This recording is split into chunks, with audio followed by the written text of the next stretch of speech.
اس کے بعد حضرت حسن کی خلافت ہوئی 6 مہینے. لیکن اب جب جنگ کا معاملہ ہوا تو حضرت حسن نے دستبرداری اختیار کر لی، حضرت معاویہ کو تسلیم کر لیا خلیفہ. حضرت معاویہ صحابی ہیں، کاتب وحی ہیں، حضور کے برادر نسبتی ہیں، صالح ہیں. ام حبیبہ بہن ہے ان کی، جو حضور کی زوجہ محترمہ ہیں. ان کا مقام بہت بلند ہے، لیکن ہم انہیں خلفائے راشدین میں شامل نہیں کرتے، اس لیے کہ ان کا جو خلافت کو اختیار کرنا یا حکومت اختیار کرنا یہ قبائلی عصبیت کی بنیاد پر تھا، باہمی مشورے کی بنیاد پر نہیں تھا. لیکن 20 سال تک ان کا دور حکومت ہے اور کوئی خون ریزی نہیں، کوئی غارت گری نہیں، کوئی اختلاف نہیں، کوئی بغاوت نہیں، کوئی جھگڑا نہیں. مدبر اس درجے کے تھے.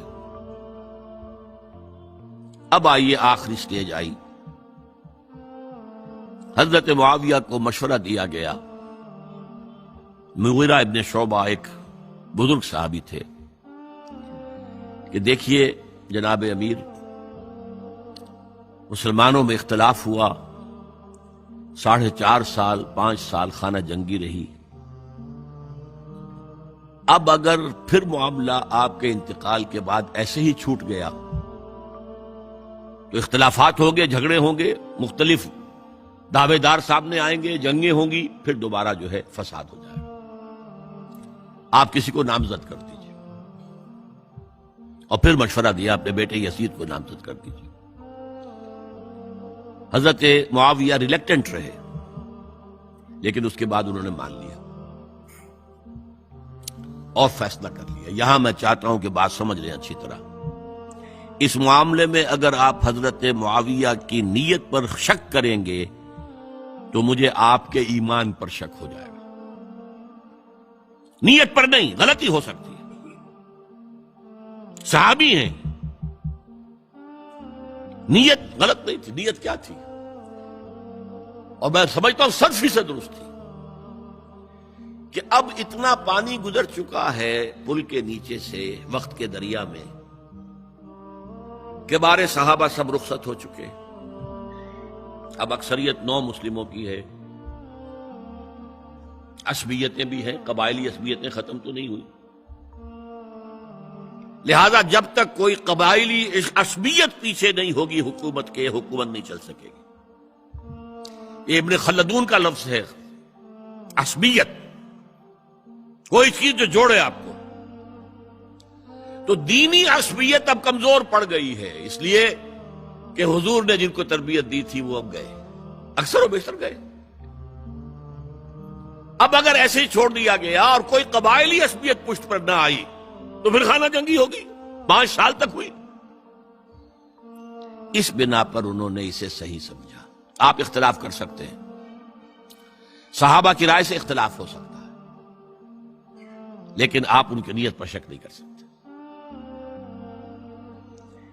بہرحال واقعہ کیا ہے تاریخی اعتبار سے کہ یہ 10ویں سال میں نامزد کر دیا یزید کو اپنے بعد خلیفہ کے لیے، ولی عہد. اس وقت تقریباً سب نے بات مان لی سوائے 5 افراد کے. وہ 5 افراد بہت اہم تھے، بہت اہم. ابو بکر اہم ترین آدمی تھے، ان کے بیٹے عبد الرحمن ابن ابو بکر. عمر نمبر 2 تھے، عبداللہ ابن عمر. زبیر عبداللہ ابن زبیر. عباس عبداللہ ابن عباس. اور حسین ابن علی. حضرت حسن کا انتقال ہو گیا. اہل تشیع کا کہنا یہ کہ زہر دیا گیا، واللہ عالم، میں کچھ نہیں کہہ سکتا. میں کوئی تاریخ کا محقق اس معنی میں نہیں ہوں، میں موٹی موٹی باتیں جانتا ہوں. بہرحال انتقال ہو گیا تھا. 5 آدمیوں نے نہیں مانا. لیکن دیکھیے یہ تھی تدبر کی بات حضرت امیر معاویہ کی. کوئی دباؤ نہیں ڈالا، کوئی جبر نہیں کیا، کوئی کسی کو نقصان نہیں پہنچایا کہ نہیں مان رہے تو یہ کر دیں. نہیں، دیکھیں گے جب وقت آئے گا. جب وقت آیا حضرت معاویہ کے انتقال کے بعد، اب ایک صاحب جا چکے تھے، حضرت عبد الرحمن ابن ابی بکر فوت ہو چکے، اب 4 رہ گئے، 3 عبادلہ، عبداللہ ابن عمر، عبداللہ ابن عباس، عبداللہ ابن زبیر، ایک حسین ابن علی رضی اللہ تعالی عنہم اجمعین۔ جب بیعت ہو گئی یزید کی تو اب ان کے درمیان اختلاف ہوا۔ یہ بات اچھی طرح سمجھ لیجئے، تاریخی حقائق، موٹے حقائق کو چھوڑ کر باریکیوں میں جب پڑھتے ہیں تو معاملہ غلط ہو جاتا ہے۔ موٹے حقائق کو سمجھیے، جیسے کہتے ہیں میکرو اکنامکس اور مائکرو اکنامکس۔ میکرو ہسٹری جو ہے، 2 ایک طرف ہو گئے، 2 ایک طرف ہو گئے۔ عبداللہ ابن عباس کی رائے ہوئی کہ اگرچہ یہ غلط کام ہوا ہے، یہ قیصر و کسریٰ کی سنت پر عمل ہو رہا ہے، لیکن یہ ایسی بڑی بات نہیں ہے کہ خون ریزی شروع کر دی جائے اور امن و امان ختم ہو جائے۔ یہی بات عبداللہ ابن عمر کی ہو گئی، یہ 2 تو یکجا ہو گئے۔ مصلحت کہہ لیں جو بھی سمجھے، لیکن نیت پر حملہ نہیں کر سکیں گے آپ۔ دیانتاً انہوں نے یہ سمجھا کہ اب جب کہ ہو گیا معاملہ تو ٹھیک ہے۔ حرام مطلق تو کہیں نہیں لکھا ہوا قرآن کے اندر کہ بیٹا نہیں ہو سکتا، کہیں نہیں لکھا ہوا۔ بہرحال ان 2 کی رائے یہ ہوئی کہ اگرچہ کام غلط ہے لیکن اتنا غلط نہیں ہے کہ اس کو چیلنج کیا جائے اور اس سے جو ہے خانہ جنگی شروع ہو جائے اور فساد شروع ہو جائے۔ 2 کی رائے یہ ہوئی کہ نہیں، we have to challenge it come what میں۔ عبداللہ ابن زبیر، حسین ابن علی رضی اللہ تعالی عنہما یا عنہم، تو یہ 2 علیحدہ۔ ان 2 میں اب اختلاف ہوا۔ عبداللہ ابن زبیر کی رائے یہ تھی کہ یہی مقیم رہو مکے میں، حجاز میں، مکے اور مدینے میں، یہاں سے ریزسٹنس موومنٹ ہم شروع کریں گے، کیونکہ یزید کی خلافت تو دمشق میں تھی، بہت دور۔ حضرت حسین کو خطوط آ رہے تھے کوفے سے، کوفہ حضرت علی کا صدر مقام رہا تھا، اور جن سبائیوں نے فتنہ پیدا کیا تھا حضرت عثمان کے خلاف وہ بھی وہیں آباد تھے۔ انہوں نے خطوط کا تاطا باندھ دیا، آپ آئیے ہم آپ سے بیعت کریں گے اور کھڑے ہوں گے اور مقابلہ کریں گے اور اس یزید کی حکومت ختم کریں گے۔ ڈاک کے تھیلے بھرے ہوئے حضرت حسین نے فیصلہ کیا کوفے جانے کا، بہت روکا۔ عبداللہ ابن عباس بہت ان سے بزرگ تھے عمر میں، اور ویسے بھی ایک اعتبار سے نانا تھے، ایک اعتبار سے پردادا تھے۔ حضرت عبداللہ ابن عباس حضور کے چچا زاد بھائی تھے، تو نانا ہو گئے کہ نہیں؟ حضور نانا تھے کہ نہیں؟ اور حضور کے چچا تھے حضرت عباس، ان کے بیٹے ہیں۔ تو اس اعتبار سے حضرت علی رضی اللہ تعالیٰ عنہ کے کیا ہو گئے؟ چچا۔ بہرحال میں کچھ گڑبڑ کر رہا ہوں اس وقت۔ وہ دوڑتے جا رہے تھے کہ حسین خدا کے لیے مت جاؤ، خدا کے لیے مت جاؤ، یہ کوفی تمہارا ساتھ نہیں دیں گے، الکوفی لا یوفی، کوفی وفا نہیں کرتا وعدہ، اور خدا کے لیے اگر جانا ہے اپنے گھر والوں کو یہاں چھوڑ جاؤ۔ بس حضرت حسین پر رضی اللہ تعالی عنہ جو ایک کیفیت تھی، انہوں نے سب باتوں کو نظر انداز کیا۔ وہاں ہزاروں لوگوں نے مسلم بن عقیل جو حضرت حسین کے نمائندے کی حیثیت سے پہلے گئے تھے، ان کے ہاتھوں پر بیعت کیا، وہ خطوط آ رہے تو اور بھی بات پختہ ہو گئی۔ ابھی راستے ہی میں تھے کہ پتہ چلا کہ ابن زیاد گورنر بن کر آیا ہے، اور اس نے جو وہاں پر تشدد کیا ہے اور ڈنڈا برسایا ہے، سب بیعت توڑ کے گھروں میں چھپ گئے، اور مسلم بن عقیل جو ہیں وہ بے یار و مددگار شہید بھی کر دیے گئے۔ حضرت حسین نے ارادہ کیا کہ واپس ہو جائے مدینے کی طرف۔ اب مسلم بن عقیل کے بیٹے جو ہیں، وہ عرب کی ایک غیرت ہے، ایک آنر جسے آج کل کہتے ہیں، ہم اپنے باپ کا بدلہ لیے بغیر نہیں جائیں گے۔ اور حضرت حسین کی شرافت اور مروت، یہ لوگ میرے ساتھ آئے تھے نا، میرا ساتھ دے رہے تھے، اب میں ان کا ساتھ کیسے چھوڑوں؟ بہرحال وہ حادثہ فاجعہ ہو کر رہا، اور اس میں سب سے بڑا سبب جو بنا ہے وہ میں چاہتا ہوں جس کی طرف کسی کی نگاہ نہیں گئی۔ افسوس یہ ہے کہ میرا اس پر جو کتاب چاہے سانحہ کربلا وہ آؤٹ آف پرنٹ تھا. کوشش تھی کہ آج یہاں وہ پیش کیا جاتا. مختصر ترین، لیکن آپ دیکھیں گے کہ کلیئر ہو جاتی ہے ہسٹری. 2 کتابچے ہیں. شہید مظلوم، میرے نزدیک مظلوم ترین شہید حضرت عثمان رضی اللہ تعالی عنہ، اور سانحہ کربلا، بہت بڑا سانحہ، اس میں کوئی شک نہیں. حضرت حسین کے صبر اور مثابرت اور استقلال اور شجاعت یہ مثالی ہے تاریخ کے اندر.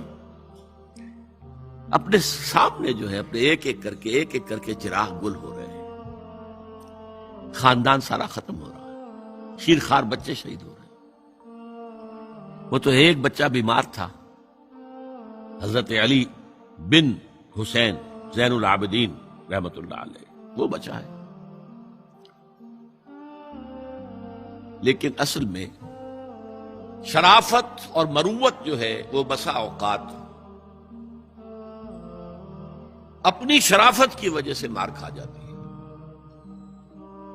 حضرت حسین سے میرے نزدیک یہ ایک اسٹریٹجک مسٹیک ہوئی کہ جب کوفیوں کا لشکر سامنے تھا تو وہاں کھڑے ہو کر ایک ایک کا نام لے گا، فلاں ابن فلاں کیا تم نے مجھے خط نہیں لکھا تھا؟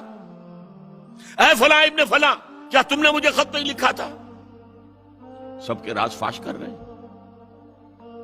اور دیکھو یہ میرے پاس یہ تھیلے بھرے ہوئے تمہارے خطوں کے موجود ہیں، تم نے مجھے بلایا اور میں آیا. یہ بات تھی جس کی بنا پر اب ان کے لیے کوئی چارہ نہیں تھا کہ انہیں شہید کر دیں، ورنہ تو یہ ہمارا بھانڈا پھوڑ دیں گے جا کر یزید کے پاس، تو ہماری کھالیں کھنچ جائیں گی. یہی وجہ ہے کہ حضرت حسین نے 3 آفرز کی. مجھے واپس مدینے جانے دو، نہیں.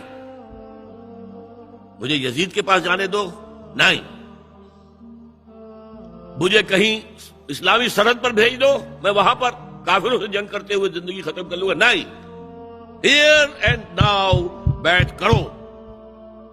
یہ حضرت حسین کی شرافت، غیرت، حمیت، مروت اس کے خلاف تھا. لہذا انہیں شہید کیا گیا اور پھر خیموں کو آگ لگائی گئی. یہ نوٹ کیجئے کیوں لگائی گئی. اگر تو یہ غصے اور انتقام میں اور وینجینس میں ہوتا تو حضرت علی بن حسین زین العابدین کو بھی شہید کرنا چاہیے تھا، نہیں کی. اگر یہ اس طرح کا معاملہ ہوتا تو خواتین کی بے حرمتی ہوتی، نہیں ہوئی. یہ خیمے کیوں جلائے؟ تاکہ وہ جو ایویڈنس ہے وہ ختم ہو جائے. ہمارے خلاف یہ جو ڈاکومنٹری پروف لیے پھر رہے ہیں، خیمے جلیں گے اور یہ تھیلے بھی جل جائیں گے اور یہ خود بھی جل جائیں گے اور ہم بچ جائیں گے. یہ ہے میرا تجزیہ. بہرحال اس میں کوئی شک نہیں کہ تاریخ انسانی کے عظیم حوادث میں سے وہ ہے، اور میرے نزدیک حضرت حسین رضی اللہ تعالیٰ عنہ کا اختلاف کر سکتا ہے، جو چاہے کرے. حضرت حسین سے اختلاف کرے اور اتفاق کرے حضرت عبداللہ ابن عمر، عبداللہ ابن عباس کے ساتھ، تب بھی ٹھیک ہے. اور اگر حضرت عبداللہ ابن عباس اور عبداللہ ابن عمر سے اتفاق کرے اور حضرت حسین ان سے اختلاف کرے، تب بھی شک ہے. معصوم کوئی نہیں ہے. ہمارے نزدیک معصومیت خاصہ نبوت ہے. نبوت ختم ہوئی حضور پر، معصومیت ختم ہوئی. غلطی ہر ایک سے ہو سکتی ہے اور آپ رائے رکھ سکتے ہیں، لیکن کسی صحابی کی نیت پر حملہ نہیں کریں گے. صحابی کی نیت پر حملے کا مطلب کیا ہے کہ محمد صلی اللہ علیہ وسلم تزکیہ نفس نہیں کر پائے. یہ ریفلیکٹ کرے گی حضور کی اس پوری کی پوری جد و جہد پر کہ شخصیت سازی نہیں کر پائے محمد صلی اللہ علیہ وسلم. نہیں، معاذ اللہ ثم معاذ اللہ ثم معاذ اللہ.